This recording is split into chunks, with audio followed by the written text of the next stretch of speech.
Hello everyone, मैं नीलिम सिंह आपका स्वागत करता हूं अपने यूट्यूब चैनल न्यू जीके में, जिसमें हम संविधान की श्रृंखला देख रहे थे। इसी सीरीज में अगले चैप्टर पे आते हैं अपन, जिसमें हमको पढ़ना है फंडामेंटल राइट्स या जिन्हें कहा जाता है मौलिक अधिकार। देखते हैं मौलिक अधिकार क्या है। सबसे पहले इस शब्द को समझिए, मौलिक अधिकार, फंडामेंटल राइट्स। समझेंगे फंडामेंटल राइट्स। इसको अगर तोड़ें तो ये निकल करके आता है मूल प्लस इक से। इसका मतलब यदि कोई व्यक्ति किसी राज्य क्षेत्र में किसी शासन के अंतर्गत रह रहा हो तो उसे दिए जाने वाले अधिकार ही क्या कहलाएंगे? मौलिक अधिकार कहलाएंगे। ये जो अधिकार हैं ये किसी व्यक्ति को, ये जो मौलिक अधिकार हैं ये किसी व्यक्ति को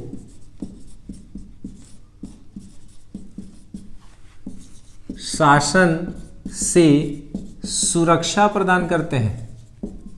शासन से सुरक्षा। अब शासन कैसे क्या करेगा कि सुरक्षा प्रदान करने की बात कही गई, तो शासन द्वारा किए जाने वाले शोषण से सुरक्षा प्रदान करते हैं। आगे हम इसको डिटेलिंग में देखेंगे तो आपको खुद ब खुद समझ में आ जाएगा। तो मौलिक अधिकार का कॉन्सेप्ट ये है कि किसी देश में रहने वाले किसी व्यक्ति को, अब व्यक्ति दो प्रकार के हो सकते हैं, नागरिकता में पढ़ चुके हैं, एक जो नागरिक होगा, दूसरा जो गैर नागरिक होगा। तो हम फिलहाल व्यक्ति शब्द प्रयोग करेंगे, फिर देखेंगे नागरिकों को क्या अधिकार दिए गए हैं और गैर नागरिकों को कौन कौन से अधिकार दिए गए हैं। तो किसी व्यक्ति को शासन के शोषण से सुरक्षा प्रदान करने के लिए, या ऐसा कहें कि किसी शासन को नियंत्रण में रखने के लिए, दायरे में रखने के लिए जो अधिकार दिए गए वहां के लोगों को, वो क्या कहलाए? मौलिक अधिकार कहलाए। ये मौलिक अधिकार जो है, अब जैसे हम ब्रिटेन के उपनिवेश थे, हमारा शोषण हो रहा था, भारतीय इतिहास में आप पढ़े होंगे, तो उनसे बचने के लिए, वो शोषण, कोई भी सरकार शोषण ना करे, इसलिए मौलिक अधिकार हमारे लिए आवश्यक हो गए। इसी कारण से भारत के संविधान के पार्ट 3 में क्या किया गया? फंडामेंटल राइट्स को ऐड किया गया। लेकिन देखते हैं उससे पहले की कहानी क्या थी। मौलिक अधिकारों का जो विकास होगा, जो विकास होता है मौलिक अधिकारों का, फंडामेंटल राइट्स का, ये कहीं ना कहीं 1215 से दिखाई देना शुरू होता है, जहां ब्रिटेन के सम्राट जॉन ने, ब्रिटेन के जो सम्राट थे जॉन ने क्या किया? अपने नागरिकों को कुछ अधिकार दिए, नागरिकों को अधिकार दिए, और इन्हें ही कहा गया मैग्ना कार्टा। इनको क्या कहा गया? Magna carta. इसका मतलब होता है अधिकार पत्र। तो ब्रिटेन के सम्राट जॉन ने 1215 में अपने नागरिकों को कुछ अधिकार दिए, जो क्या कहलाए? मैग्ना कार्टा या अधिकार पत्र कहलाए। इन्हीं का विकास हुआ, और 1689 तक ब्रिटेन के कई सारे शासकों ने अपने नागरिकों को अधिकार दिए, जो एक साथ मिलकर के क्या कहलाए? बिल ऑफ राइट्स कहलाए। बिल ऑफ राइट्स कहलाए। 1215 से शुरू हुआ अधिकार पत्र मिलना, और धीरे धीरे इन अधिकारों में वृद्धि की गई, और ये 1689 में क्या कहलाए? बिल ऑफ राइट्स के रूप में इनको एक साथ लिखा गया। 1789 में मौलिक अधिकारों का विकास होता है फ्रांस में, और आप जानते होंगे कि अमेरिका 1776 में स्वतंत्र हुआ। यूएसए क्या होता है? स्वतंत्र होता है। और यूएसए में 1791 में बिल ऑफ राइट्स, जिन्हें फंडामेंटल राइट्स कहा गया, उसको शामिल किया गया। यूएसए ने बिल ऑफ राइट्स नाम से मौलिक अधिकारों को अपने संविधान में शामिल किया। कब? 1791 में, जबकि इसका जो संविधान था वो 1776 में लिखा जा चुका था। और जब भारत स्वतंत्र होता है तो संविधान सभा में जब चर्चा चलने लगी कि मौलिक अधिकार किस प्रकार से होगा, उसका ड्राफ्ट कैसा होगा, तो हमने क्या किया? अमेरिका के बिल ऑफ राइट्स को आधार बना करके भारत में मौलिक अधिकार का ड्राफ्ट सेट किया। तो अगर कोई आपसे पूछे कि भारत के मौलिक अधिकार कहां के संविधान से प्रेरित हैं, तो कहां से हैं? अमेरिका के संविधान से प्रेरित हैं हमारे फंडामेंटल राइट्स, जो 1791 में बिल ऑफ राइट्स के नाम से अमेरिका के संविधान में ऐड किए गए थे। ये क्या था? ये क्या था? विदेशों में फंडामेंटल राइट्स के विकास थे, जहां 1215 में ब्रिटेन से शुरू होगा, और ये बढ़ते 1791 में बिल ऑफ राइट्स के नाम से यूएसए के संविधान में शामिल किया जाएगा। आगे देखते हैं, जब भारत में फंडामेंटल राइट्स की बात की गई भारत में जब फंडामेंटल राइट्स की बात की गई तो बहुत सारे अधिकार भारतीयों को देने की बात कही गई, जिसमें जिनको दो कैटेगरी में डिवाइड किया गया। एक जो आवश्यक हुए और जो दूसरे जो गैर आवश्यक हुए। समझिएगा, एक समूह ऐसा बना, एक ग्रुप ऐसा बना अधिकारों का जो भारतीयों को तुरंत दिया जाना आवश्यक था, और दूसरा क्या था जो ये कहा गया कि अभी नहीं दिया जाएगा, कुछ समय बाद दे सकते हैं हम। तो इसको दो कैटेगरी में डिवाइड किया गया। जो जरूरी थे, जो तुरंत दिए जाने थे, वो आपके कहलाए फंडामेंटल राइट्स, और जो बाद में भी दिए जा सकते थे, जिनकी संभावना थी कि इनको बाद में भी दिया जा सकता है, उन्हें कहा गया DPSPs, directive principle of states policy. ये फंडामेंटल राइट्स आपके संविधान के पार्ट 3 आर्टिकल 12 से लेकर के 35 तक बताए गए, जबकि डीपीएसपीज बताए गए पार्ट 4 आर्टिकल 36 से लेकर के 51 तक। तो जो अधिकार थे उनको दो समूहों में विभाजित किया गया। कुछ ऐसे अधिकार जिनका दिया जाना उस समय नागरिकों को अति आवश्यक था ताकि उनको शोषण से बचाया जा सके, तो उनको एक समूह में रखा गया। और ऐसे अधिकार जिनको ये कहा गया कि ये राज्य की इच्छा पर निर्भर करेंगे कि ये कब और कितनी मात्रा में दे सकते हैं अपने नागरिकों को या व्यक्तियों को, उनको दूसरे समूह में रखा गया, जिसे कहा गया डीपीएसपीज। और इसको पार्ट 4 आर्टिकल 36 से 51 में ऐड किया गया। और ये रहा क्या, फंडामेंटल राइट्स पार्ट 3 आर्टिकल 12 से लेकर के 35 तक। और ये हमारा जो हिस्सा है अभी हम इसे ही कंप्लीट करेंगे। फंडामेंटल राइट्स पार्ट 3 आर्टिकल 12 से लेकर के 35। ध्यान देंगे, ये जो आर्टिकल्स हैं ये 3 मेजर समूह में बटेंगे, 12-13, इसके बाद फिर 14 से लेकर के 32, और उसके बाद फिर 33 से लेकर के 35 तक। जो फंडामेंटल राइट्स हैं उनका उल्लेख कहाँ है, 14 से लेकर के 32 तक किया गया है, और 12-13 और 33-34-35 जो है वो सहायक अनुच्छेद है, जो क्या करते हैं, फंडामेंटल राइट्स के प्रभाव को बढ़ाते हैं। आपके जो फंडामेंटल राइट्स हैं वो कहां से कहां तक लिखे गए हैं, है एक्चुअली 12 से 35 तक, लेकिन जो राइट्स हैं वो 14 से लेकर के 32 तक ही बताए गए हैं। सबसे पहले हम याद करने की कोशिश करेंगे आर्टिकल्स को। तो देखते हैं, ग्रुप कर लेते हैं पहले। आर्टिकल 12, 13, फिर 14 से लेकर के 18, 19 से लेकर के 22, 23-24, 25 से 28, 29-30, 31 और 32, ऐसा ग्रुपिंग करेंगे। ठीक है, फिर रहा क्या, 33-34-35, 33 से 35, ये ग्रुपिंग करते हैं। 12-13, 14 से 18, 19 से 22, 23-24, 25 से 28, 29-30, 31-32 और 33 से लेकर के 35 तक। देखें, पहले इसकी हेडिंग देखते हैं। आर्टिकल 12 कहता है डेफिनेशन ऑफ स्टेट, राज्य की परिभाषा। आर्टिकल 12 जो है वो कहेगा राज्य की परिभाषा। आर्टिकल 13 कहता है न्यायिक पुनर्विलोकन, judicial review. Article 13 judicial review.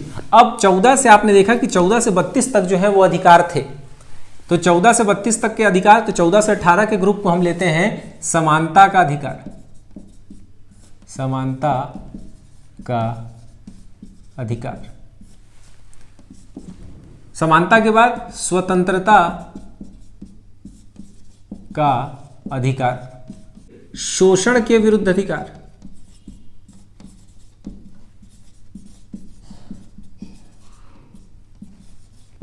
शोषण के विरुद्ध अधिकार। 25 से 28 धार्मिक स्वतंत्रता का अधिकार।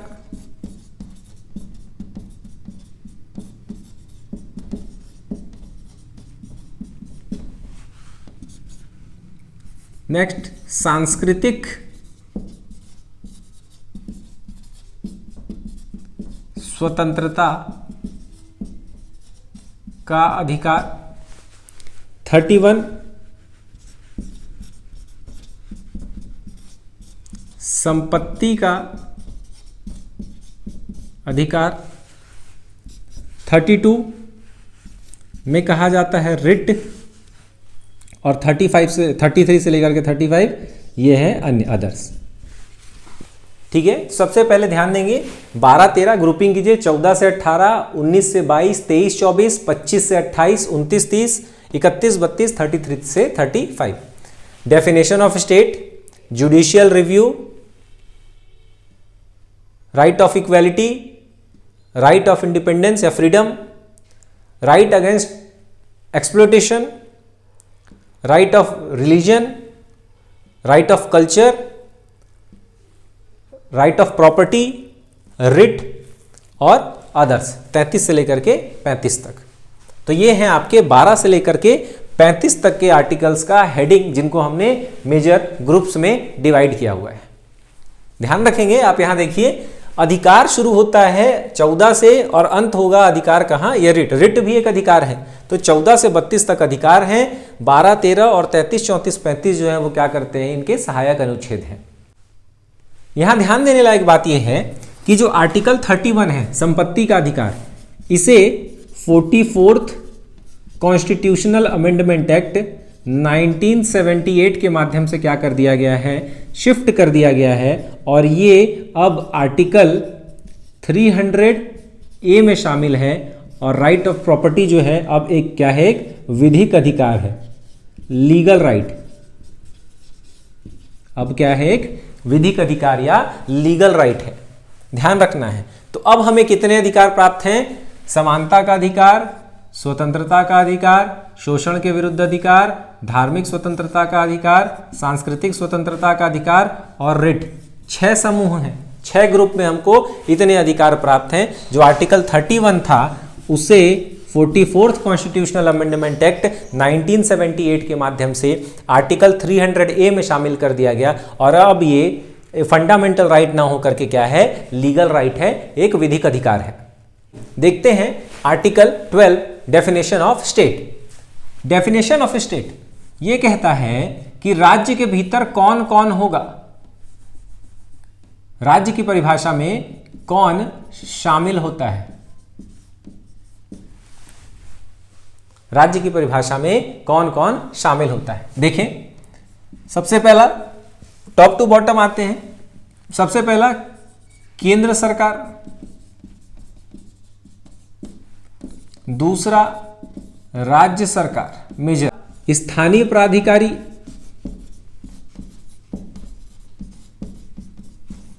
और उसके बाद अन्य प्राधिकारी। अन्य प्राधिकारी 4। राज्य की परिभाषा में central government, state government, other officials and जो लोकल ऑफिशियल्स है वो आएंगे। देखिए कौन, अब जैसे केंद्र सरकार, केंद्र सरकार में आपकी आ जाएगी केंद्र की एग्जीक्यूटिव कार्यपालिका, प्लस यहीं आ जाएगी संसद विधायिका। राज्य में भी बिल्कुल वैसा ही कार्यपालिका और संसद आ जाएगी। स्थानीय प्राधिकारी, लोकल अथॉरिटीज में क्या क्या आ जाएंगे, आपके म्यूनिसिपैलिटीज, पंचायती राज, ये सारे आ जाएंगे। और अन्य प्राधिकारी, ऐसा कोई भी समिति, आयोग या कोई भी ऐसी संस्था जिसका गठन सरकार के द्वारा किसी कानून या नियम के माध्यम से किया गया हो। ठीक है, यहां पास आप लिख सकते हैं भाई पंचायती राज इंस्टीट्यूट्स, म्यूनिसिपैलिटीज। यहां कोई भी संस्था होगी जिसका जो गठन है, गठन किसके माध्यम से, सरकार के द्वारा किया गया होगा, तो ये क्या हो जाएंगे, राज्य की परिभाषा के अंतर्गत आएंगे। ध्यान रखना, अदर अथॉरिटीज में ऐसी संस्थाएं भी आती हैं, ऐसी संस्थाएं जो सरकार से ग्रांट प्राप्त करती हूं, अनुदान प्राप्त करती हूं। ऐसी संस्थाएं जिनको सरकार क्या करती है, ग्रांट्स देती है, वो संस्थाएं भी अन्य प्राधिकारी के अंतर्गत आएंगी और वो किस में शामिल हो जाएंगी, राज्य की परिभाषा के अंतर्गत आ जाएंगी। अब इसको लाने का या इसको बताने का क्या मतलब था, तो राज्य को परिभाषित करने के पीछे पहला उद्देश्य ये था कि हमको ये समझ में आए कि ये जो हमारे कानून बनाने वाली संस्थाएं और उनको लागू करने वाली जो संस्थाएं हैं, उनका दायरा क्या है। और दायरा कैसे निर्धारित होगा, दायरा निर्धारित होगा फंडामेंटल राइट्स के माध्यम से। कि ये संस्थाएं फंडामेंटल राइट्स की सीमा के भीतर ना घुस पाए। इसीलिए पहले इनको क्या कर दिया गया, डिफाइन कर दिया गया कि भाई ये संस्थाएं हैं जो आपके फंडामेंटल राइट्स का उल्लंघन नहीं कर सकती। ध्यान रखिएगा यहां पास कि राज्य की परिभाषा में जुडिशरी शामिल नहीं है। न्यायपालिका जो है वो राज्य की परिभाषा में शामिल नहीं की जाती। इस चीज को ध्यान रखना है। भले वो एक संवैधानिक संस्था है, भारत के प्रशासनिक व्यवस्था या भारत के शासन व्यवस्था का एक अंग है, लेकिन न्यायपालिका राज्य की परिभाषा में शामिल नहीं होगी। आर्टिकल 12 में याद रखेंगे इसको। यही परिभाषा आपको आगे जाकर के आर्टिकल 152 में भी मिलेगी, डेफिनेशन ऑफ स्टेट। उसको डिटेल में अपन बाद में देखेंगे। आइए देखते हैं आर्टिकल 13 जो है आपका जुडिशियल रिव्यू या इसे कहा जाता है न्यायिक पुनर्विलोकन। न्यायिक पुनर्विलोकन या जुडिशियल रिव्यू। ध्यान देंगे, सबसे पहले ये परिभाषित करेगा किसको, विधि को। सबसे पहले आपको यहां जानना है कि विधि क्या है, लॉ क्या है। तो लॉ है राज्य द्वारा बनाया गया कोई भी कानून। राज्य द्वारा बनाया गया कोई भी कानून या नियम ही क्या कहलाता है, विधि कहलाता है। और राज्य क्या है, राज्य की परिभाषा आर्टिकल 12 में आप देख चुके हैं कि किन किन संस्थाओं को क्या कहा जाएगा, राज्य कहा जाएगा। उनके द्वारा बनाया गया कोई भी कानून या नियम जो है वो क्या कहलाएगा, विधि कहलाएगा। और विधि हमेशा जुडिशियल रिव्यू के अंतर्गत होगी। जुडिशियल रिव्यू किया जा सकता है किसी भी विधि का, लॉ का। अब देखें कि जुडिशियल रिव्यू करेगा कौन, तो विधि बनाएगा कौन, विधि बनाएगी कौन, बनाने का काम कौन करेगा, ये काम करेंगे कौन, विधायिका वाले। हमारा जो लेजिस्लेटिव बॉडी है, इसको लागू कौन करेगा, तो लागू करेगा कौन, कार्यपालिका, एग्जीक्यूटिव बॉडी। आगे देखेंगे विधायिका, कार्यपालिका सब आपने को आगे पढ़ना है। लेकिन विधि की जांच कौन करेगा, तो जांच करेगी कौन, न्यायपालिका। न्यायपालिका। और इसी जांच को क्या कहा जाएगा, जुडिशियल रिव्यू, न्यायिक पुनर्विलोकन। और ये क्यों जरूरी है जांच न्यायपालिका के द्वारा, समझिएगा। जांच इसलिए जरूरी है कि कहीं ऐसा ना हो कि राज्य के द्वारा कोई ऐसी विधि बना दी जाए जो क्या करे, फंडामेंटल राइट्स का उल्लंघन करे, फंडामेंटल राइट्स का एवोल्यूशन करेगी। तो ऐसी कोई भी विधि अगर बना दी जाती है राज्य के द्वारा, तो उसका रिव्यू कौन कर सकती है, न्यायपालिका। और न्यायपालिका इन रिव्यूज के माध्यम से यह देखती है कि कहीं वह विधि फंडामेंटल राइट्स का उल्लंघन तो नहीं कर रही, और अगर कर रही है तो उसके लिए न्यायपालिका कौन कौन से कदम उठा सकती है। आर्टिकल 13 में हम दो चीजें देखेंगे। पहली रहेगी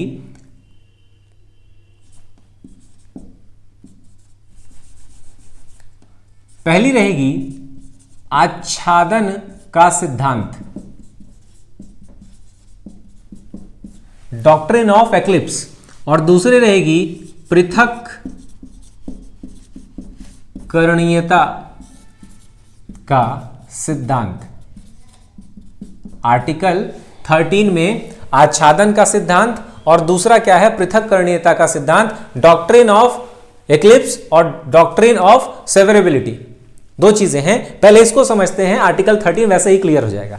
आच्छादन का सिद्धांत यह कहता है कि संविधान लागू होने से पहले, समझिएगा, संविधान लागू होने से पहले यदि कोई कानून बनाया गया हो जो संविधान लागू होने के बाद, जो मौलिक अधिकार लागू हो गए, जो मौलिक अधिकारों का उल्लंघन कर रहा होगा, समझिएगा, कानून पहले से लागू है, मौलिक अधिकार बाद में आए, और ये जो पहले से लागू कानून है वो मौलिक अधिकारों का उल्लंघन करेगा, तो क्या कर लेंगे, मौलिक अधिकार उसको क्या कर लेंगे, आच्छादित कर लेंगे या ढक लेंगे। इससे होगा क्या कि संविधान लागू होने के समय ऐसे कानून जो मौलिक अधिकारों का उल्लंघन कर रहे होंगे, उनका प्रभाव क्या हो जाएगा, शून्य हो जाएगा। यह कहलाता है आपका आच्छादन का सिद्धांत, यानी ढक लेना, डॉक्ट्रिन ऑफ एक्लिप्स। दूसरा, पृथक्करणीयता का सिद्धांत। पृथक्करणीयता का सिद्धांत क्या कहता है कि मान लीजिए कि राज्य ने कोई कानून बनाया, कोई विधि बनाई, और ये जुडिशियल रिव्यू में चली गई, और न्यायपालिका को ऐसा लगा कि भाई ये जो कानून है इसका कोई एक हिस्सा जो है वो फंडामेंटल राइट्स का उल्लंघन कर रहा है, कोई एक हिस्सा। तो न्यायपालिका क्या करेगी, उस हिस्से को जो उल्लंघन कर रहा होगा, जैसे एक कानून है उसमें कई सारे क्लॉजेस होंगे, तो उसमें से कोई एक या दो ऐसे क्लॉजेस जो फंडामेंटल राइट्स का उल्लंघन कर रहे होंगे, उन क्लॉजेस को हटा दिया जाएगा। बाकी बचे हुए क्लॉज उस कानून में जो थे उनको एज इट इज इंप्लीमेंट किया जा सकता है। लेकिन ध्यान रखने वाली बात यह है कि वो क्लॉज जो हटाए गए, यदि उनको हटा देने से ये जो कानून है इसकी वैल्यू खत्म हो जाएगी, तो उन क्लॉजेस को नहीं हटाएंगे, उस कानून को ही निरस्त कर दिया जाएगा, उस विधि को ही क्या कर दिया जाएगा, समाप्त कर दिया जाएगा। समझिएगा मैं क्या बोल रहा था। फिर से डॉक्ट्रिन ऑफ सेवरेबिलिटी को कोई ऐसा कानून बनाए विधायिका के द्वारा जिसमें क्या हो, या राज्य के द्वारा जिसमें कुछ प्रोविजंस ऐसे हों जो क्या करें, फंडामेंटल राइट्स का उल्लंघन करें। तो न्यायपालिका के पास जाएगा मामला, वो जुडिशियल रिव्यू लेगी उसमें, और रिव्यू लेने के बाद यदि उसको लगता है कि हाँ भाई ये 100 क्लॉजेस थे उसमें से कोई 2 या 3 जो हैं वो फंडामेंटल राइट्स का उल्लंघन कर रहे हैं, तो न्यायपालिका उन 2-3 को हटा देगी, उसको बोलेगी कि ये 0 है, शून्य घोषित कर देगी, नल घोषित कर देगी, और बाकी बचे हुए जो हैं उनको बोलेगी कि आप इसको इंप्लीमेंट कर लीजिए। लेकिन अगर उन क्लॉजेस जो 2-3 क्लॉज हटे हैं उनको हटाने से यदि इस पूरे कानून की वैल्यू ही 0 हो जाए, इसका जो भाव है वो खत्म हो जाए, तो क्या किया जाएगा, पूरे के पूरे कानून को ही नल घोषित कर देंगे, शून्य घोषित कर देंगे। यह है आपका आच्छादन का सिद्धांत और दूसरा पृथक्करणीयता का सिद्धांत, doctrine of eclipse and doctrine of severability. यह बताया गया है आर्टिकल 13(1) में और यह बताया गया है आर्टिकल 13(2) में, और इसी को कहा जाता है न्यायिक पुनर्विलोकन।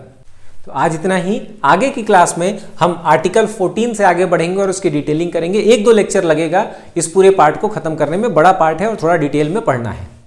इसके अलावा ध्यान रखेंगे कि 11 तारीख से आप लोगों को छत्तीसगढ़ पंचायती राज अधिनियम 1993 की भी क्लासेस, वीडियोस, रिकॉर्डिंग आपको मिलने लगेगी, और वो भी लगातार आएगी पैरेलली। अब रोज आपको 2 लेक्चर्स मिलेंगे, एक कॉन्स्टिट्यूशन पे जो लगातार हमारा चल रहा है कॉन्स्टिट्यूशन की सीरीज, और दूसरा छत्तीसगढ़ पंचायती राज अधिनियम की एक सीरीज चलेगी।